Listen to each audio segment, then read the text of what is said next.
looking behind the headlines at how geopolitics influences the dry bulk shipping market, how trade always manages to find a new equilibrium, examining trade flows through algorithms. Find out about these on the latest Chat About Geopolitics and Trade episode of the Sea Trade Maritime podcast with guest presenter Punit Oza, founder of Maritime NXT. Over to you, Punit.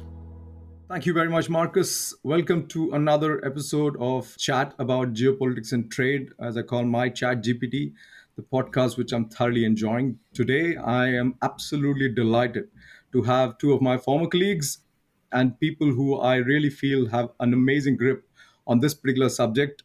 Michael Jorgensen, head of dry bulk at Klaveness Dry Bulk, and Peter Lindstrom, head of research at Klaveness Dry Bulk. Toward Klaveness is a company which I have had the privilege of working in past. And both these ex-colleagues, as I said, have been amazing in terms of their insights. Today, I intend to draw out from Michael and Peter a little bit about how geopolitics and trade interact with each other. Michael, specifically being in the dry bulk space, has a direct connection to what I am been talking about. But also, interestingly, Peter, coming from the research angle, will bring in a lot of interesting insight. Gentlemen, I welcome you to my podcast, and I'm really excited to talk to you about geopolitics and trade. Welcome. Thank you. Thanks for having us. Thank you. Michael, maybe I start with you. Geopolitics and trade are quite closely interlinked with each other. And this, as I said, is a background, which is the reason why I teach the course on geopolitics and trade flows in various universities. And I was doing that even for a few years when I was in Klaveness with you. This was always in the background, but I have tried to bring it a little bit to the foreground. What are your kind of thoughts on the interaction between these two, and why is it that this is not highlighted in a big way within shipping companies or decision making? Maybe subconsciously it is, but consciously it doesn't come out to the table as often as it should. What do you think about that? Why are things not highlighted? Why I think that brought to the forefront is always the question. I think different people, different agendas, right? You mentioned yourself were engaging a lot with the younger community already back then. But I think for many others, let's say outside of shipping, this is just something that happens. I don't think we look necessarily at a car or at a piece of metal and we think, oh, someone has shipped that from somewhere to get it here. We're forgetting a little bit what is it that's happening for all these things that we consume. Right? And then our job is to try and make it interesting and also explain what are the impacts of big things. So you read most articles in the newspaper around international politics, it will actually have a trade effect. Yes. So I hope, of course, during this session, we can share a little bit more about what those are. Absolutely. That's very true. One of the reasons why I think this course has excited me is also because you can go behind the headlines, as I call it. I think most of the podcasts have actually highlighted that space. But maybe I come to Peter first and then we go back to both of you.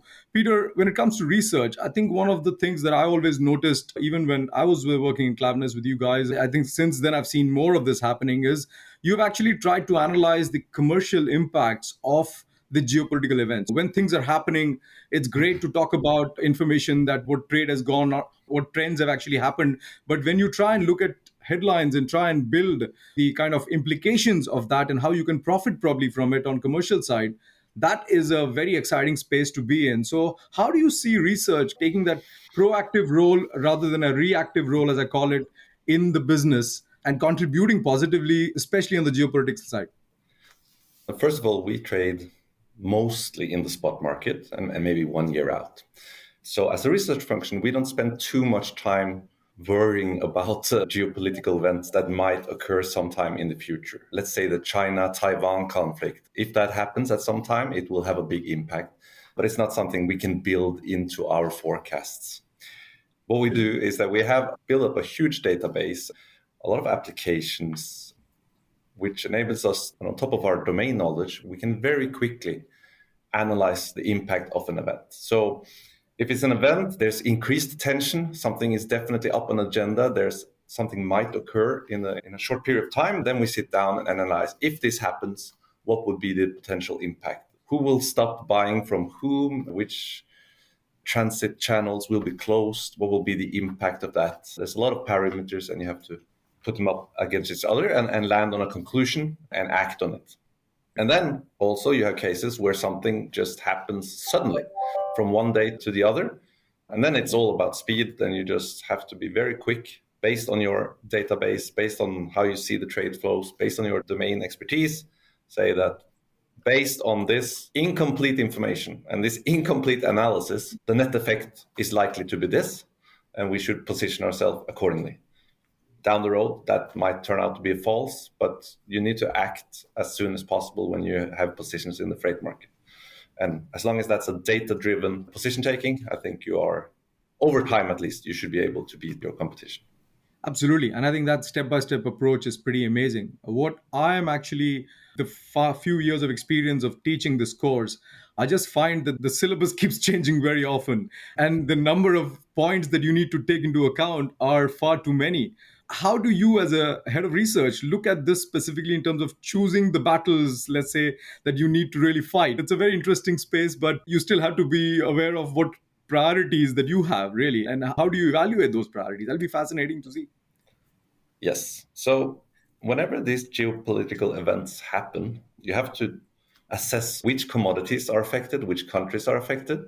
Is it an oversupplied market? Meaning that, you have some kind of equilibrium today. Now that is shifted. So let's take an example, iron ore markets. And let's assume that you only have 3 players. You have Brazil, Australia on the export side, and you have China on the importing side. So for dry bulk freight rates, ton mile is a big driver. So it's the volumes transported times the distance. So the higher the distance, the better for shipping. So if we say that we are in an oversupplied market, China suddenly has we've seen the other case, Australia, China, but let's use the Brazil to China. Their relationship breaks down and they stop trading. Obviously, this is negative, even though Australia might be able to replace the volumes lost from Brazil. The average distances will decrease. That will be a very negative effect for dry bulk.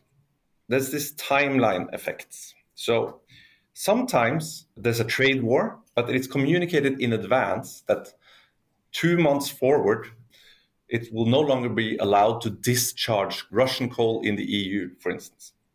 Then it might have a short-term positive effect because people are front-loading these regulations. So you have an immediate positive effect. More often, it's a sudden event. From one day to the other, trade is disrupted. And then you're moving from some state of equilibrium where you have established trade lanes and you're no longer in that equilibrium. That tends to have a negative short-term effect.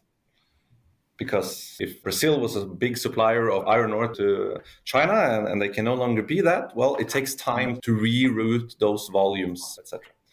But then, the medium-term impact, if you look like a quarter ahead and onwards, it can be very positive effect or negative net effect for shipping. It just depends on whether it's an oversupplied market or not. And if it's 2 parties who are close to each other who's in a trade war, then average distances are likely to increase. If it's 2 countries which is far apart, then it's likely to have a negative effect.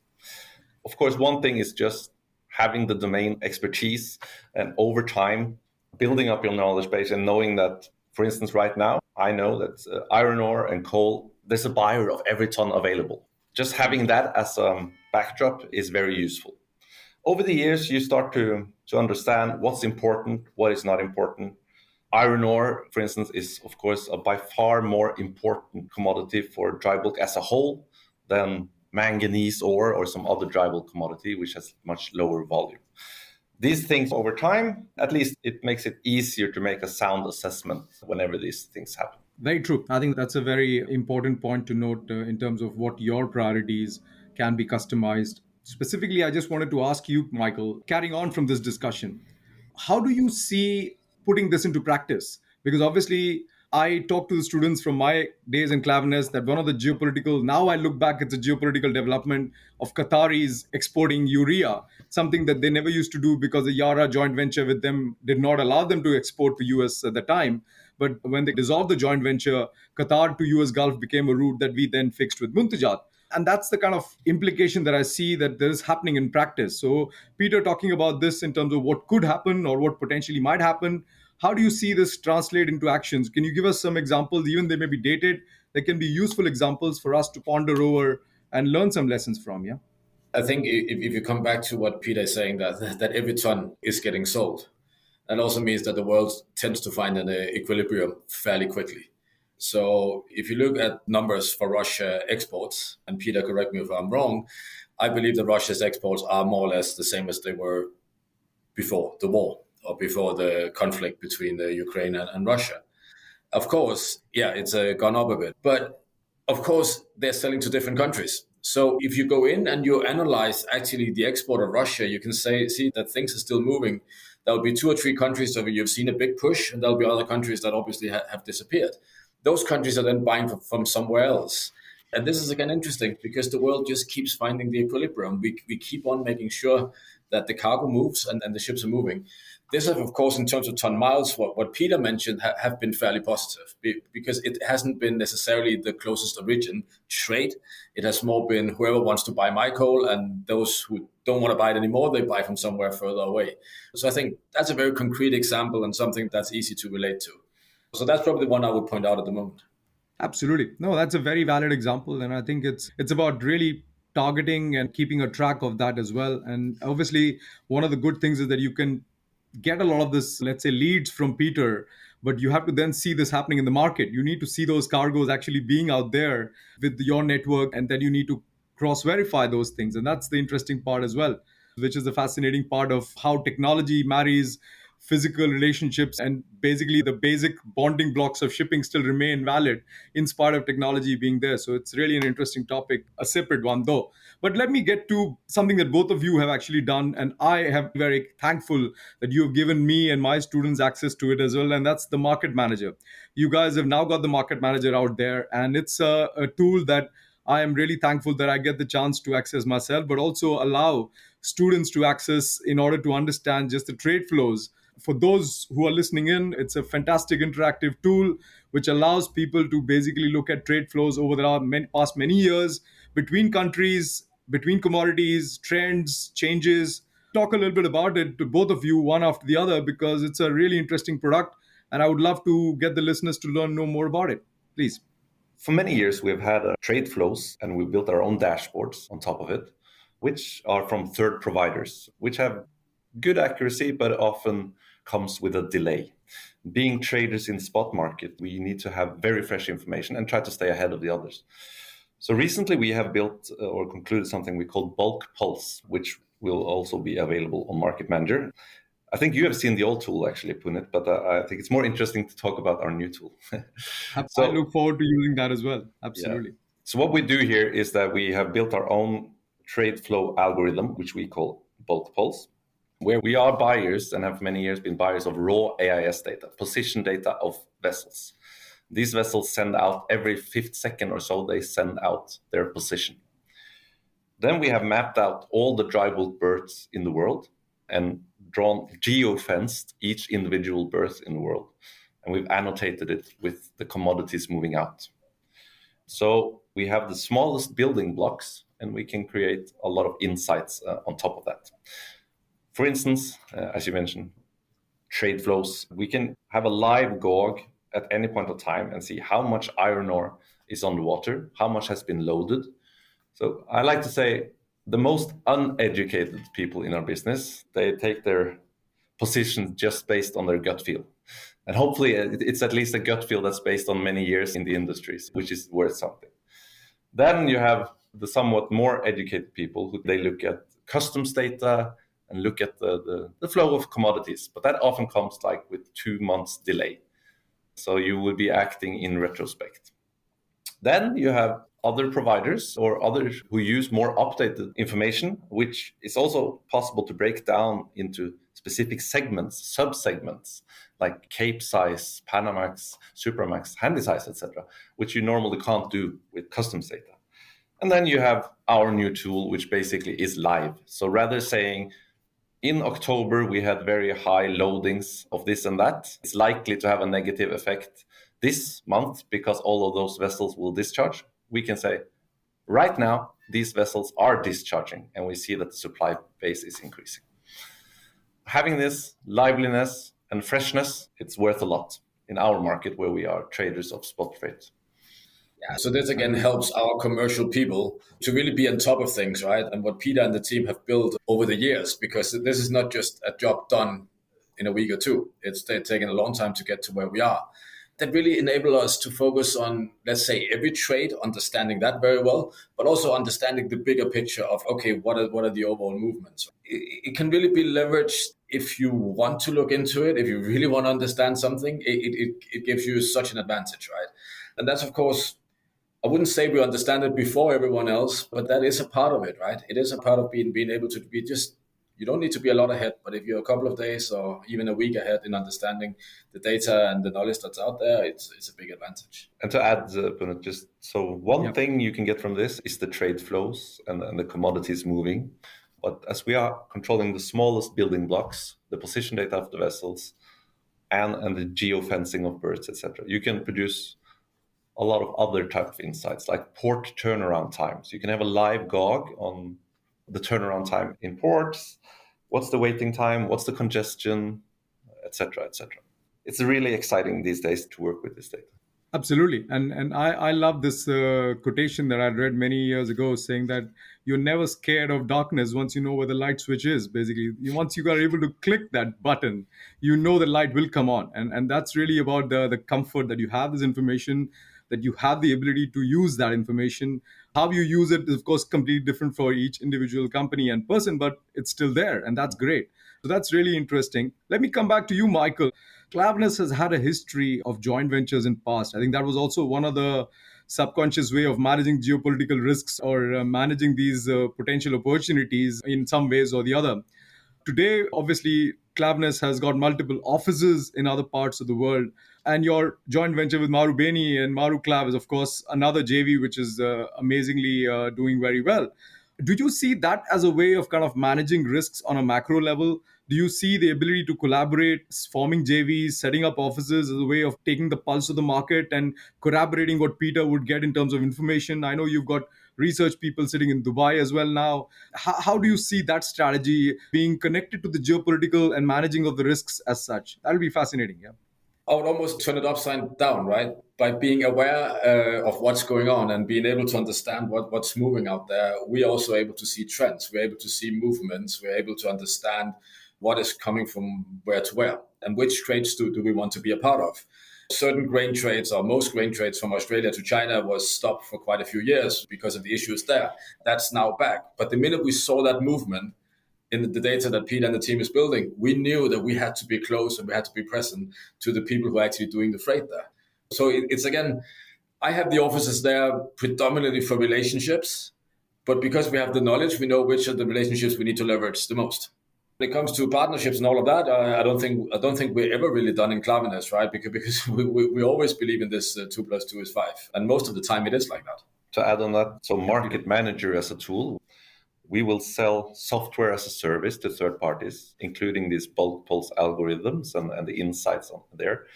It can serve as a kind of integration platform where you can interact more closely with other players in the industry, which is a very fragmented industry. There's an overall goal to make it less fragmented. And if you have a digital interface like Market Manager, it should make cooperation, joint ventures, etc., more likely to happen and more easy to manage. Absolutely. And we're nearly coming to the end of this, but I just wanted to highlight that one of the passions that I have had for many years, and now I'm actually being able to execute that, is talking to the young ones and trying to mentor as well as help the younger ones to really get the passion for the industry. And you guys are, of course, role models. I can see that during my time in Klaveness, we've always had interns coming in. A lot of interns decided to get into permanent employment with Klaveness, and they've been doing very well. So I am fully aware of that. And you continue to take on the young blood and train them. So both of you, just a few tips and tricks as to what can these students who are listening to this podcast really try and focus on if they want to try and latch on to an employment opportunity in Klaveness. What is it that you're looking for them to focus on in the next 2-3 years of their education so that they can actually start getting the best of the opportunities with companies like Klaveness and others? If you're a young person coming into Klaveness, it is like a playground where basically every roller coaster you can imagine, any activity that you really want is available to you. You got some of the best data structured of any company in the world, and you got a lot of shipping knowledge. And actually you have a company willing to put those two together. So find your passion, find what are the 1 or 2 places where you want to contribute. So Klaveness' vision, we have improving the nature of shipping. every young person, old person, everyone in Klaveness, they should have their own improving the nature of shipping. Where is it they want to be 18, 24 months from today? What is the change they want to be a part of? And if we can instill that, I think that would be the best thing for everyone, for them and for us. But I think it's important to say it's not only for the young guys. This is also a little bit of a change management for people who've been in the organization for 5, 10, and 15 years.